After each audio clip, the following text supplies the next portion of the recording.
High, আমি বিদিশা আর এটা আমার ফার্স্ট মিনি ব্লগ। আর সকাল সকাল উঠে তাই রেডি হয়ে গেছি।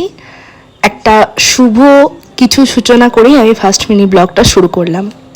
আমরা ফ্যামিলির সবাই মিলে চলে গেছিলাম বড় মার কাছে, বড় মার দর্শনে। তাই সকাল সকাল ট্রেনে চেপে পৌঁছে গেছিলাম নৈহাটি জংশনে। আর সেখান থেকেই মাত্র 5 মিনিটের হাঁটা পথেই পৌঁছে গেছিলাম মন্দিরে। আর মন্দিরের পুজোর সরঞ্জাম সমস্ত কিছু কিনে নিয়ে আমরা বিশাল এক লম্বা লাইনে দাঁড়িয়ে পড়েছিলাম। দিনটা রোদ গরম হলেও এক আলাদাই আমার মধ্যে অনুভূতি ছিল। অনেক কষ্টের পর অবশেষে আমি আমার মায়ের মুখ দেখতে পেয়েছি। খুব শান্তি পেলাম যখন মাকে দর্শন করলাম।